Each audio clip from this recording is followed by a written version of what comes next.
Chào các bạn. Lúc trẻ, khỏe, chúng ta có nhiều lựa chọn trong công việc. Dù là lao động tự do hay lao động trong công ty, cơ quan nhà nước, cũng miễn là có thu nhập hợp pháp để ổn định cuộc sống. Nhưng khi về già, không còn khả năng kiếm tiền để trang trải cuộc sống sinh hoạt hàng ngày. Hơn nữa, tuổi cao, sức yếu, dễ sinh bệnh tật. Lúc ấy có đồng lương hưu hàng tháng là vô cùng quý giá. Vì vậy, nhà nước đã tạo điều kiện cho người dân được tham gia bảo hiểm xã hội để sau này được hưởng lương hưu hàng tháng. Những người lao động trong công ty, cơ quan nhà nước thì được tham gia bảo hiểm xã hội bắt buộc. Còn những người lao động tự do thì được tham gia bảo hiểm xã hội tự nguyện. Vậy thì bảo hiểm xã hội tự nguyện là gì? Mức đóng là bao nhiêu?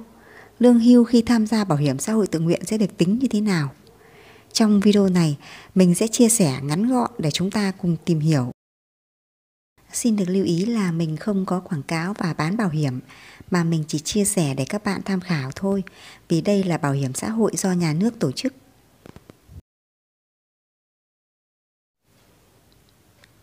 Bảo hiểm xã hội tự nguyện là gì?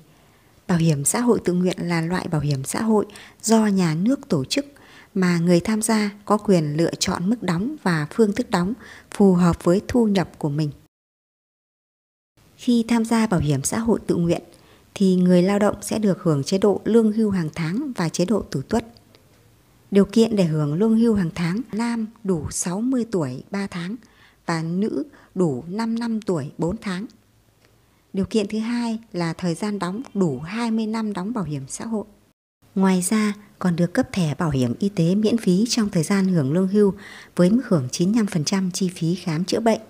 Đối với hộ nghèo thuộc khu vực nông thôn được nhà nước hỗ trợ tiền đóng bảo hiểm xã hội tự nguyện theo tỷ lệ phần trăm, 30% đối với hộ nghèo, 25% đối với hộ cận nghèo và 10% đối với đối tượng khác. Mức đóng bảo hiểm xã hội tự nguyện là 22% mức thu nhập hàng tháng do người tham gia lựa chọn. Ví dụ như mức thu nhập lựa chọn là 700.000 đồng một tháng, thì mức đóng chúng ta được nhà nước hỗ trợ rồi. Đối với hộ nghèo là 107.800 đồng một tháng, đối với hộ cận nghèo là 115.500 đồng một tháng và đối với đối tượng khác là 138.600 đồng một tháng. Mức thu nhập bình quân dự kiến sẽ là 1.458.450 đồng một tháng. Mức lương dự kiến sau 20 năm đóng bảo hiểm xã hội sẽ là: nữ được hưởng 55%, nam được hưởng 45%. Cụ thể là nữ được 802.100 đồng một tháng, nam được hưởng 656.300 đồng một tháng. Người tham gia bảo hiểm xã hội tự nguyện có thể lựa chọn đóng ở mức thấp hay mức cao là tùy vào hoàn cảnh kinh tế của mỗi người. Đóng ở mức nào thì lương hưu sẽ tương ứng với mức đó. Phương thức đóng thì chúng ta có thể đóng 1 tháng một lần, hay là 3 tháng một lần, 6 tháng một lần, 12 tháng một lần.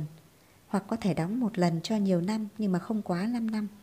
Hoặc cũng có thể đóng một lần cho những năm còn thiếu nhưng mà không thiếu quá 10 năm. Ví dụ như là giả sử chúng ta đã đủ tuổi rồi, 60 tuổi 3 tháng đối với nam, nhưng mà chúng ta lại mới đóng bảo hiểm được 11 năm, còn thiếu 9 năm nữa mới được lương hưu, thì chúng ta có thể đóng bù 9 năm để chúng ta được hưởng lương hưu. Và mọi công dân Việt Nam từ đủ 15 tuổi trở lên và không thuộc đối tượng tham gia bảo hiểm xã hội bắt buộc thì đều được tham gia bảo hiểm xã hội tự nguyện.